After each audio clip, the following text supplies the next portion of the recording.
ചെറുപ്പുളശ്ശേരി നഗരസഭയിൽ ഓണപ്പൂ കൃഷിക്ക് തുടക്കം കുറിച്ചു. പരിപാടിയുടെ ഉദ്ഘാടനം നഗരസഭാ ചെയർമാൻ പി രാമചന്ദ്രൻ നിർവഹിച്ചു. 2024-25 വാർഷിക പദ്ധതിയിൽ ഉൾപ്പെടുത്തി ഓണത്തിന് പൂക്കൃഷി എന്ന പദ്ധതിയുടെ മുനിസിപ്പൽ തല ഉദ്ഘാടനമാണ് നഗരസഭാ ചെയർമാൻ പി രാമചന്ദ്രൻ ചെണ്ടുമല്ലി തൈകൾ നൽകി നിർവഹിച്ചത്.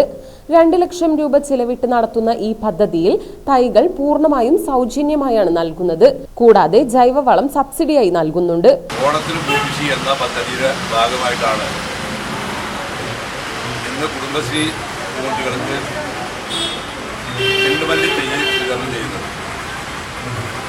നമുക്കറിയാം, ഓണം നമ്മൾ നല്ല രീതിയിൽ ആഘോഷിക്കുമ്പോൾ ഓണത്തിനാവശ്യമായ പൂക്കളെല്ലാം നമ്മൾ വീട്ടിലേക്ക് പോലും മറ്റ് സംസ്ഥാനങ്ങളെ ആശ്രയിച്ച് ലക്ഷക്കണക്കിന് രൂപയുടെ പൂവാണ് നമ്മളെല്ലാം ഇവിടെ ഉപയോഗിച്ചുകൊണ്ടിരിക്കുന്നത്.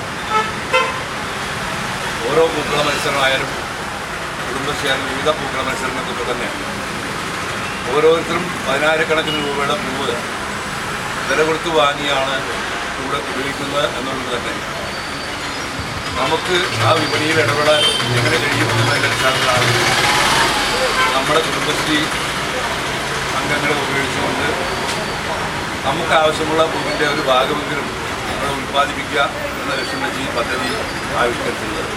പരിപാടിയിൽ വികസനകാര്യ standing committee chairman VP Smith അധ്യക്ഷത വഹിച്ചു. വൈസ് ചെയർപേഴ്സൺ C കമലം, നഗരസഭാംഗങ്ങളായ KT പ്രമീള, നൌഷാദ്, കൃഷി ഓഫീസർ സുനിൽകുമാർ എന്നിവർ പങ്കെടുത്ത് സംസാരിച്ചു.